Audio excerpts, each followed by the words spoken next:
Gujarat news has been brought to you by Aaj Tak सबसे तेज। નમસ્કાર America Gujarat તકના ખાસ બુલેટિનમાં આપનું સ્વાગત છે। મારું નામ છે કશ્યપ। બુલેટિનની શરૂઆત કરીએ મહત્વપૂર્ણ સમાચારોથી। રવિવારે નરેન્દ્ર મોદી દિલ્હીના રાષ્ટ્રપતિ ભવનમાં ત્રીજી વખત વડાપ્રધાનના શપથ લેશે। સાંજે 7:15 વાગે નરેન્દ્ર મોદી શપથ લેશે। શપથવિધિમાં દેશભરમાંથી પણ અનેક રાજકીય, સામાજિક અને ધાર્મિક આગેવાનોની હાજરી જોવા મળશે।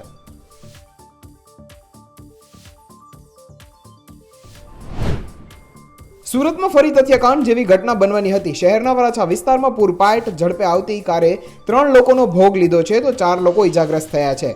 કાર ચાલક ઊંઘી જતા અકસ્માત થયાનું પ્રાથમિક કારણ જાણવા મળ્યું છે।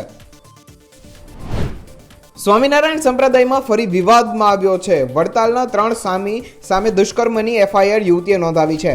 2016માં યુવતીને ગિફ્ટ આપવા બહાને મંદિરના રૂમમાં બોલાવીને દુષ્કર્મ આચર્યાની ફરિયાદ વડોદરા પોલીસમાં કરવામાં આવી છે।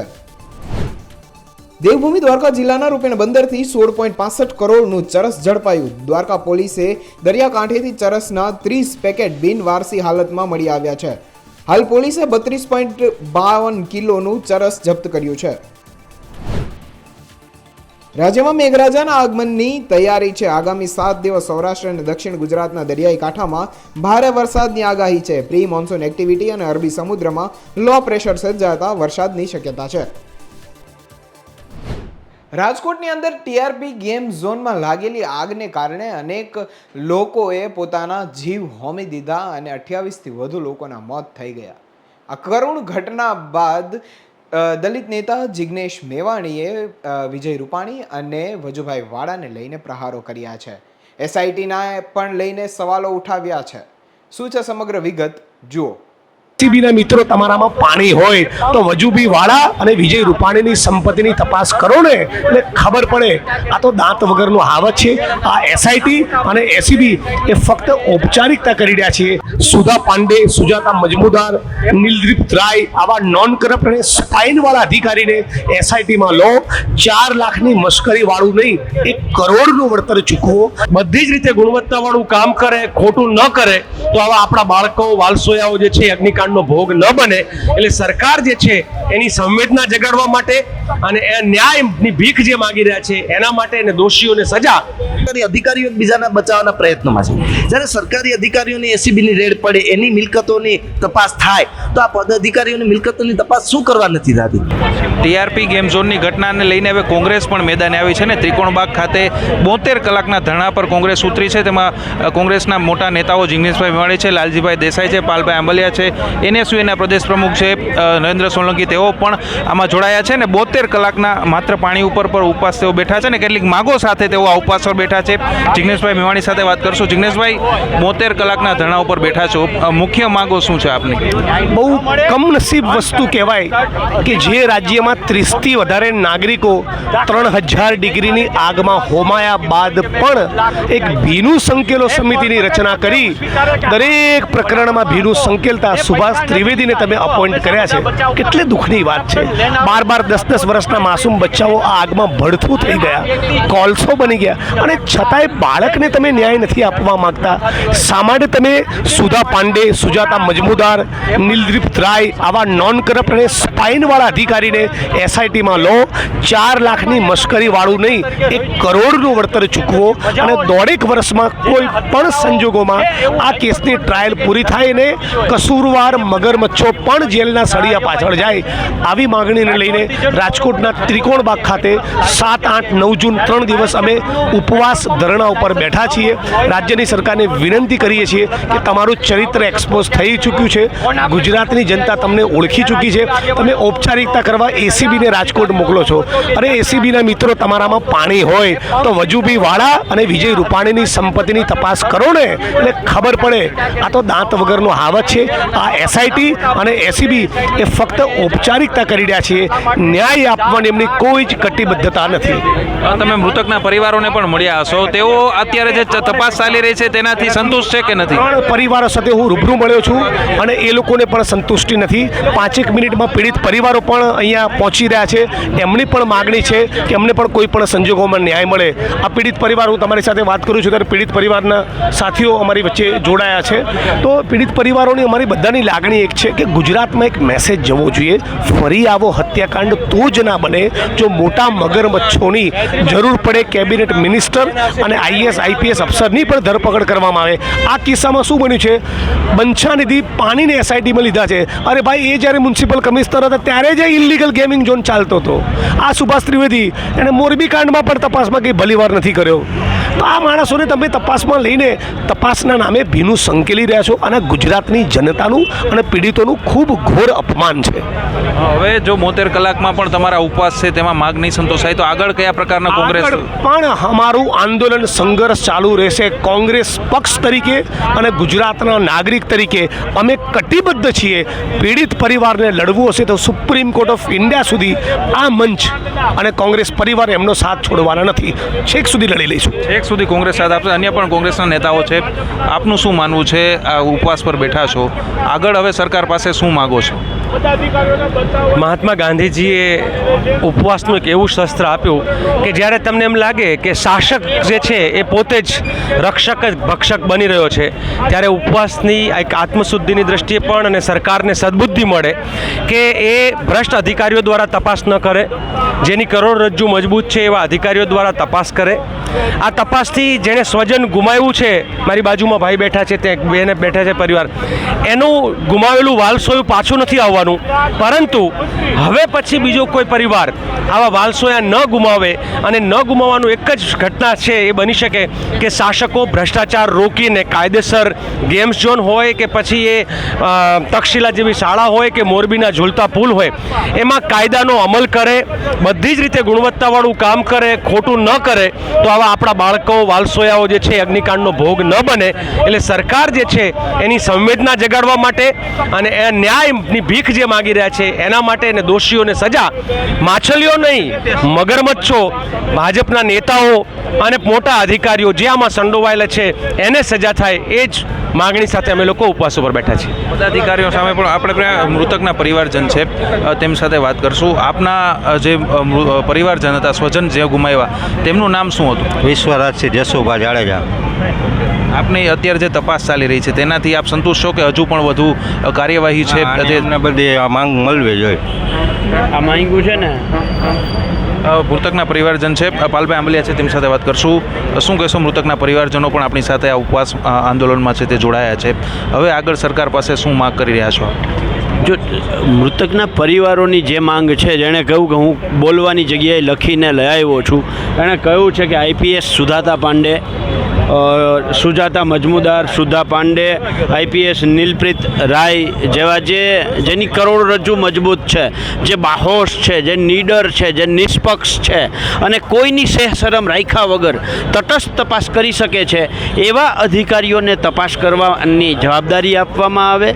એવા અધિકારીઓ નહીં કે જે મોરબી કાંડ હોય, મોરબી ઝૂલતા પુલનો કાંડ હોય, લઠ્ઠાકાંડ બોટાદનું હોય, એમાં જે તપાસ કરી છે અને જેણે ભીનું સંકેલું છે, એવા અધિકારીઓને બદલે તટસ્થ અધિકારીઓ દ્વારા તપાસ કરવામાં આવે. જો તટસ્થ અધિકારીઓથી તપાસ થશે તો આવનારા દિવસોમાં કોર્ટમાં એક મજબૂત આધાર પુરાવાઓ ઊભા થશે અને તો જ જે દોષિતો છે એને ખરેખર સજા થશે. ગુજરાતમાં માનવ વધના કાંડ થવા, આ બધા હું એમ કહું છું કે આ માનવ વધ છે, કારણ કે ક્યાંક ને ક્યાંક સરકારની ભાગીદારી, સાજીદારી અને ભ્રષ્ટાચારમાં અલિપ્ત થઈ અને લોકોનો ભોગ લેવાઈ રહ્યો છે. દરેક કૌભાંડો, આના સિવાયના તક્ષશિલા કૌભાંડ હોય, અને અગાઉ આપણે જોયું કે પેપર લીક કૌભાંડ થયું, મગફળી કૌભાંડ થયું. એક પણ કૌભાંડની અંદર સરકાર દરેક વખતે કહે છે કે એક મગરમચ્છને છોડવામાં નહીં આવે, અને જોયા જેવું એ થાય છે કે એક પણ મગરમચ્છ પકડાતો જ નથી. એટલે અમારી પણ એ જ માંગ છે, જે પીડિત પરિવારોની માંગ છે એ માંગ અમારી છે કે એક તો તટસ્થ લોકો, તટસ્થ અધિકારીઓ દ્વારા તપાસ થાય અને જે પીડિત પરિવારો છે ને 4 લાખ નહીં, 1 કરોડનું વળતર આપવામાં આવે. અત્યાર સુધી જે તપાસ છે તે અધિકારીઓ સુધી પહોંચી છે, પરંતુ જે પદાધિકારીઓ છે, મેયર હોય, સ્ટેન્ડિંગ કમિટી ચેરમેન હોય, તેઓને હજુ સુધી પૂછપરછનું પણ કંઈ તેડું આવ્યું નથી. આપ માનો છો કે જે આ પદાધિકારીઓ છે તે પણ જવાબદાર હોઈ શકે છે આ ઘટનામાં? જો આ સમિતિ છે એને અમે ભીનું સંકેલો સમિતિ કહીએ છીએ. એટલા માટે કહીએ છીએ કે દાખલા તરીકે જે સાગઠિયા જે અધિકારી હતો એને પકડીને જેલમાં નાખ્યો છે, તો હું એમ કહું છું કે એ સહી કરવાના ક્યાંકથી પૈસા લીધા છે, એને સહી કરી છે એ કોકના કેવાથી કરી છે. આ હુકમ કરવાવાળો કોણ હતો એ પકડાવવો જોઈએ. કોણે કહ્યું કે આમાં ભાઈ તારે કરી દેવાનું છે, તને જે કંઈ લાગુ પડતું હશે એ મળી જશે, આવું કોણે કહ્યું? એ 5% ભાગીદાર સાગઠિયા જો જવાબદાર ઠેરવાતો હોય, જો જેલમાં જતો હોય, તો 95% જે ભાગીદારો છે આમાં એના ઉપર કેમ કોઈ એક્શન હજી સુધી નથી લેવામાં આવ્યા? અને આપણે જાણીએ છીએ કે 95% ભાગીદારો કોણ છે, તો ક્યાંક ને ક્યાંક રાજકીય વ્યક્તિઓ છે, સત્તામાં બેઠેલા લોકો છે. અને જ્યાં સુધી આ સત્તામાં બેઠેલા લોકો ઉપર આ કાશીઓ શું કહે ગાડીઓ નહીં કસાય ત્યાં સુધી ગુજરાતમાં ઉદાહરણ નહીં બેસે. અને ગુજરાતમાં ઉદાહરણ બેસે એવી તપાસ થાય, ઉદાહરણ બેસે એવી રીતે જવાબદાર જે લોકો હોય, હું એમ કહું કે રાજ્યના મુખ્યમંત્રી જવાબદાર હોય તો એ પણ જેલમાં જવા જોઈએ. એ જો પદ્ધતિથી તપાસ થાય તો ભવિષ્યમાં બીજી વખત આવી ઘટના ન બને. એટલા માટે ન બને કે આવી રીતે ડિંડક ચલાવતા પહેલાં અધિકારી હોય કે રાજકીય નેતા હોય એનામાં ડર ઊભો થાય, અને ડર ઊભો થાય એવી તપાસ થાય અને એ રીતે પગલાંમાં લેવામાં આવે, એ અમારી માંગ છે. NSUના પ્રદેશ પ્રમુખ પણ છે આપણી સાથે, નરેન્દ્રભાઈ. આમાં યુવાઓ, મોટાભાગના યુવાઓ હતા, આપ પણ યુવાન છો, ભવિષ્ય તેમણે કંઈક વિચાર્યું હશે અને અચાનક 5 મિનિટમાં હતા નહોતા થઈ ગયા. આપનું શું માગ છે કે આ યુવાઓને કઈ રીતે ન્યાય મળે? ખાસ કરીને આ જે TRP ગેમ ઝોનની ઘટના છે એ કોઈ પહેલી ઘટના નથી. આના પહેલાં પણ સુરતમાં તક્ષશિલા કાંડ થયું તો એમાં માસૂમ વિદ્યાર્થીઓ હતા કે જે 40થી વધારે માસૂમ વિદ્યાર્થીઓ બળીને ખાખ થઈ ગયા હતા. અને ત્યારે પણ આ પીડિત પરિવાર અને રાજકીય પાર્ટીઓ છે એ ન્યાય માંગતી હતી કે ભાઈ તમે ન્યાય આપો, લોકોના જીવ ગયા છે. જો ત્યારે આ ભારતીય જનતા પાર્ટીની સરકારે યોગ્ય પગલાં લીધા હોત, યોગ્ય SIT નિમી હોત અને આ ફાયર સેફ્ટીનો યોગ્ય અમલવારી કરાવી હોત, તો જે રાજકોટમાં ઘટના બની અને 30થી વધારે માસૂમ લોકોના જીવ ગયા છે, એમાંય નાના બાળકો વધારે હતા, ગેમ ઝોન હતું એટલે. અને હજુ પણ ગુજરાતમાં ઘણી સ્કૂલો, કોલેજો, ટ્યુશન ક્લાસીસો કે જે ફાયર સેફ્ટી વગર ચાલે છે, અનધિકૃત ડોમ ઉપર ચાલે છે, છતાં હજી સુધી સરકાર લાલ આંખ કરતી નથી. લોકસભા 2024ની ચૂંટણી તો પૂરી થઈ ગઈ છે, પરંતુ ગુજરાતની અંદર હવે પાસા પલટાઈ શકે છે. દિગ્ગજ નેતાઓના પાસા પલટાઈ શકે છે, કારણ કે CR પાટીલની ટર્મ પૂરી થવાની છે અને હવે એના પછી કોણ આવશે તેને લઈને શું થશે જુઓ આ ખાસ રિપોર્ટમાં.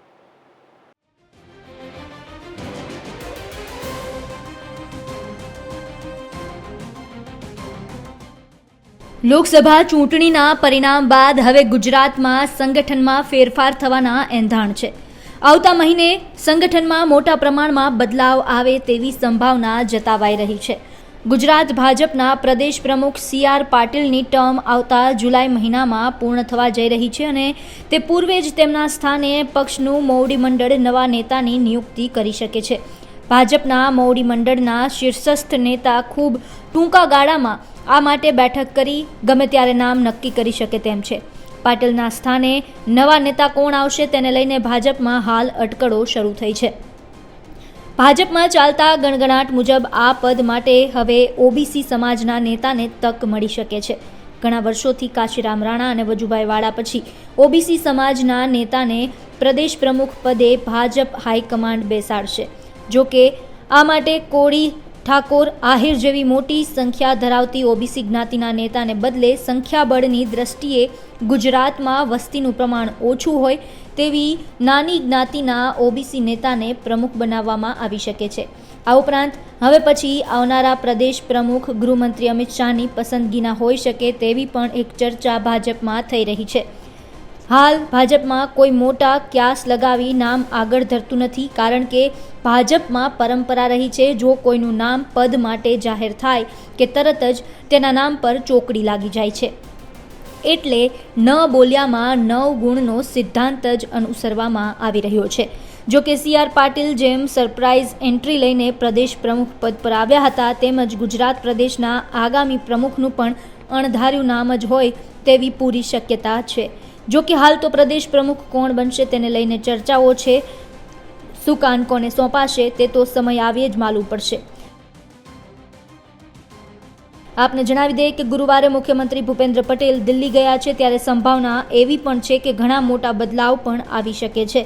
અમિત શાહ સાથે ભૂપેન્દ્ર પટેલ બેઠક કરશે, જેમાં CR પાટીલ અને મહામંત્રી રત્નાકર પણ ઉપસ્થિત રહેશે. આ ઉપરાંત સંગઠનની સાથે સાથે સરકારમાં પણ બદલાવના એંધાણ વર્તાઈ રહ્યા છે. ભૂપેન્દ્ર પટેલની સરકારમાં મંત્રીમંડળમાં પણ બદલાવ થાય તેવી શક્યતાઓ જોવા મળી રહી છે, જેમાં મંત્રીમંડળનું વિસ્તરણ કરીને વિધાનસભાની પેટા ચૂંટણીમાં જીતીને આવેલા CJ ચાવડા અને અર્જુન મોઢવાડિયાને સ્થાન અપાય તેવી ચર્ચાઓ ચાલી રહી છે. આગામી સમયમાં CR પાટીલના સ્થાને કોણ આવે છે અને સંગઠનમાં શું બદલાવ થાય છે તે જોવું રહ્યું. બ્યુરો રિપોર્ટ, ગુજરાત તક. લોકસભા 2024ની ચૂંટણીનું પરિણામ તો આવી ગયું. NDAની સરકાર બનવા જઈ રહી છે અને રવિવારે PM મોદી વડાપ્રધાન તરીકે રાષ્ટ્રપતિ ભવનની અંદર ત્રીજી વખત શપથ પણ લેશે. પરંતુ તે વચ્ચે એક એવા પણ સમાચાર આવ્યા કે નીતિશ કુમારને PM પદની ઓફર આવી હતી, જે બાદ કેસી ત્યાગીનું એક સ્ટેટમેન્ટ વાયરલ થઈ રહ્યું છે. શું છે તે જુઓ. एक तरफ जहां मोदी सरकार 3.0 का कैबिनेट कैसा दिखेगा इसकी तैयारियां चल रही हैं, वहीं दूसरी तरफ क्या इंडिया अलायंस से सरकार बनाने की कवायद अंदर खाने कहीं चल रही है, ये चर्चा चल रही है. इसी बीच हमारे साथ हैं केसी त्यागी, JDU के वरिष्ठ नेता. सर, इंडिया ब्लॉक से दोबारा दरवाजे पे कोई नॉक की आवाज आ रही है? नहीं, हमारी पार्टी ने, हमारे नेता नीतीश कुमार ने फाइनली बिग नो कह दिया है ऐसी किसी भी प्रपोजल को. प्रपोजल तो यहाँ तक आए हैं कि नीतीश जी प्रधानमंत्री हो जाए, और प्रपोजल उन लोगों की तरफ से आ रहे हैं जिन लोगों ने नीतीश कुमार जी को इंडी गठबंधन का संयोजक बनाने से भी इनकार कर दिया था. हम इसके जन्मदाता थे. हमने कांग्रेस पार्टी की पॉलिटिकल अनटचेबिलिटी खत्म की. अखिलेश यादव, केजरीवाल जी, ममता बनर्जी ये कांग्रेस के साथ मंच शेयर करने को तैयार नहीं थे, और जिस तरह का व्यवहार हमारे नेता के साथ, हमारी पार्टी के साथ हुआ, उसी का नतीजा है कि हम इंडी गठबंधन से बाहर आए, NDA ज्वाइन किया, और इतिहास गवाह है कि उस दिन से ही फिजा बननी शुरू हो गई. बड़ी बात करें, प्रधानमंत्री का पद जदयू को ऑफर, नीतीश कुमार जी को ऑफर किया गया है. कौन लोग, कहां से ये ऑफर आ रहा है? नहीं, वो नाम बताना ठीक नहीं रहता है राजनीति में, लेकिन मैं बहुत जिम्मेदारी से आपके चैनल पे कहना चाहता हूं कि इस तरह का प्रपोजल दिया गया था, और कई शीर्षस्थ नेता भी सीधे नीतीश कुमार जी से भी वार्ता करना चाहते थे, लेकिन पार्टी ने तय किया है कि पीछे झांकने का प्रश्न ही पैदा नहीं होता. हम श्री नरेंद्र मोदी जी के नेतृत्व में NDA को ही मजबूत करेंगे. હાલ બુલેટિનમાં સમય થયો છે એક બ્રેકનો. લઈએ એક break. Gujarat News has been brought to you by Aaj Tak, Sabse Tez.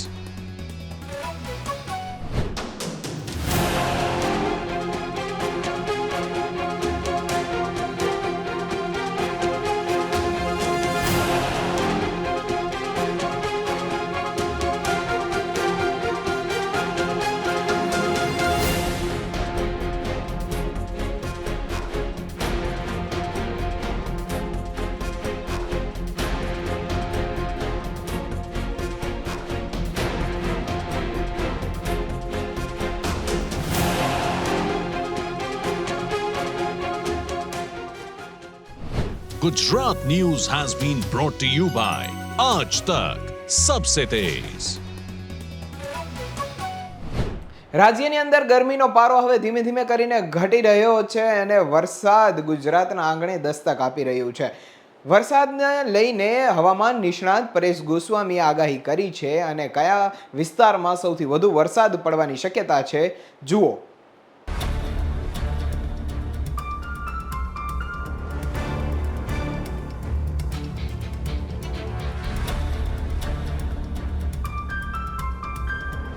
ગુજરાતમાં વરસાદની આગાહી વચ્ચે છોટાઉદેપુરથી પૂરના સમાચાર સામે આવ્યા છે. છોટાઉદેપુર જિલ્લાના ક્વાંટ તાલુકાના રેડી ગામમાંથી પસાર થતી તપના નદીમાં પૂર આવ્યું હોવાના સમાચાર મળ્યા છે. મહત્વની વાત છે કે છોટાઉદેપુર જિલ્લામાં હવામાન વિભાગે 7 જૂનથી 11 જૂન સુધી વરસાદની આગાહી કરી છે. ત્યારે જાણી લો કે હવામાન નિષ્ણાંત પરેશ ગોસ્વામીએ શું કહ્યું હતું. ખાસ કરીને જે વિડીયોની આપણે વાત કરવાની છે કે નૈઋત્યનું ચોમાસું ધીમે ધીમે આગળ વધી રહ્યું છે અને એ સાથોસાથ અરબ સાગરની અંદર પણ એક સિસ્ટમ બની રહી છે. સૌપ્રથમ હું આપને એ જણાવી દઉં કે જેમ ઘણા દિવસથી આપણે માહિતી આપતા હતા કે અરબી સમુદ્રની અંદર એક સિસ્ટમ બનશે જે low pressure, well-marked low pressure અને પછી એ ડીપ ડિપ્રેશનની કેટેગરી સુધી જશે.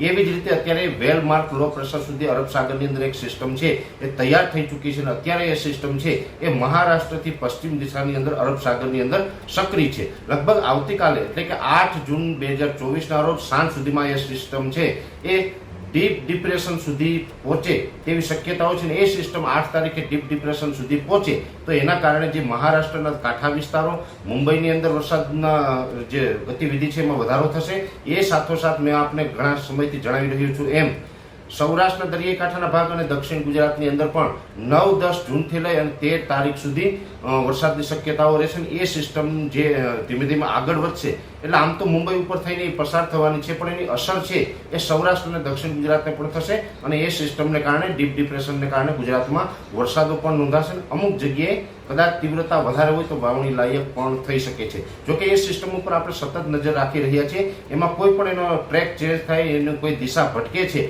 તો પણ આપણે એમની માહિતી સતત આપણે આપતા રહીશું. બીજી વાત કરવાની છે નૈઋત્યના ચોમાસાની. નૈઋત્યનું ચોમાસું છે તે ચાલુ વર્ષે એટલે કે 2024ની અંદર સમય કરતાં 2 થી 3 દિવસ વહેલું ચાલી રહ્યું છે. આમ જોવા જઈએ તો જે આંદોબાર નિકોબાર ટાપુ, કેરળ અને કર્ણાટક સુધીના વિસ્તારોની અંદર ચોમાસું છે એ સમય કરતાં વહેલું ચાલ્યું. આજની તારીખે વાત કરવા જઈએ તો આજની તારીખે આ નૈઋત્યનું ચોમાસું છે એ મહારાષ્ટ્રના અનેક વિસ્તારોને કવર કરી ચૂક્યું છે. એટલે હવે ધીમે ધીમે આ ચોમાસું છે તે મુંબઈ તરફ આગળ વધી રહ્યું છે અને અત્યારે જે અમારું અનુમાન છે એ મુજબ લગભગ 24 થી 36 કલાકની અંદર નૈઋત્યનું ચોમાસું છે તે મુંબઈ પહોંચે તેવી શક્યતાઓ છે. જનરલી જોવા જઈએ તો 10 જૂનના રોજ દર વર્ષે નૈઋત્યનું ચોમાસું છે એ મુંબઈમાં આવતું હોય છે. 10-11 જૂને જે આવતું હોય એની જગ્યાએ આ વખતે બની શકે કે હવે જો 24 કલાકની અંદર નૈઋત્યનું ચોમાસું છે એ મુંબઈની અંદર આવે તો સમય કરતાં 2 થી 3 દિવસ મુંબઈની અંદર પણ ચોમાસું વહેલું ગણાશે. અને અત્યારે ચોમાસાને આગળ વધવા માટે તમામ પરિબળો છે એ ફેવરેબલ પોઝિશનમાં છે. ચોમાસા આગળ વધે તે પ્રકારનું તમામ અરબી સમુદ્રનો અને આપણું જમીની સપાટીનું હવામાન છે એ અનુકૂળ છે, જેને કારણે ચોમાસું હજુ પણ ઝડપથી જ આગળ વધશે અને મુંબઈની અંદર લગભગ હવે આવતીકાલે એટલે કે 8 જૂન 2024ના રોજ દિવસે અથવા તો રાત્રિ દરમિયાન ગમે ત્યારે નૈઋત્યનું ચોમાસું છે તે મુંબઈ પહોંચી શકે છે અને મુંબઈ ચોમાસું પહોંચી જાય પછી માત્ર 2 જ દિવસની અંદર ગુજરાતની અંદર પણ ચોમાસાની એન્ટ્રી થઈ શકે છે. જો કે ગુજરાતની અંદર ચોમાસાની એન્ટ્રી થશે તો દક્ષિણ ગુજરાત અને સૌરાષ્ટ્રથી ચોમાસાની શરૂઆત થશે. પછી આખા વિસ્તારોને કવર કરતા ઘણો બધો સમય લાગશે. જેવી રીતે અમે દર વખતે આપણે બતાવી રહ્યા છીએ એમ કે જે 13-14 તારીખથી ગુજરાતની અંદર શરૂઆત થાય એટલે કે દક્ષિણ ગુજરાતનું વલસાડ અને સૌરાષ્ટ્રના ગીર સોમનાથ, અમરેલી, જુનાગઢથી વરસાદની શરૂઆત થાય 13-14 તારીખથી તો લગભગ બનાસકાંઠા સુધીના તમામ વિસ્તારોને કવર કરે એટલે કે ઓલ ઓવર ગુજરાતને કવર કરે ત્યાં સુધીમાં લગભગ 25 અથવા તો 26 જૂન થઈ શકે છે. અને એક રાબેતા મુજબની પ્રોસેસ હોય એ જ મુજબનું ચોમાસું આગળ ચાલશે. પણ એટલું ગણી શકાય કે અત્યારે ચોમાસું છે એ જેની નોર્મલ તારીખ કરતાં 2 થી 3 દિવસ આગળ ચાલી રહ્યું છે અને સારા સંકેત એ છે કે હવે મુંબઈમાં લગભગ 24 થી 36 કલાકની અંદર પ્રવેશ કરી જશે. એટલે આ ચોમાસા ઉપર અમારી સતત નજર રહેશે. તમને સતત આની માહિતી આપતા રહેશું. અત્યારે આ વિડીયોની અંદર એટલું જ. અંતમાં દરેક મિત્રોને વિનંતી રહેશે કે વિડીયો લાઈક આપી દરેક ગ્રુપમાં શેર કરવો અને જે મિત્રો ચેનલને સબસ્ક્રાઇબ ન કરેલી હોય એ મિત્રો ચેનલને સબસ્ક્રાઇબ કરવી. આ રજા આપશો. ધન્યવાદ. આગાહી વચ્ચે ક્વાંટ તાલુકામાં સવારથી જ ભારે વરસાદ જોવા મળ્યો. મધ્યપ્રદેશના ઉપરવાસમાં ભારે વરસાદના કારણે ક્વાંટ તાલુકાના રેડી ગામમાંથી વહેતી તપના નદીમાં પૂર આવ્યું તેવું કહેવાય છે, જેના કારણે લોકોમાં હાલ તો કુતૂહલ સર્જાયું છે. સંવાદદાતા નરેન્દ્ર પેપરવાલાનો અહેવાલ, ગુજરાત તક. બુલેટિનમાં હાલ બસ આટલું જ. મને આપશો રજા. નમસ્કાર. Gujarat News has been brought to you by Aaj Tak, Sabse Tez.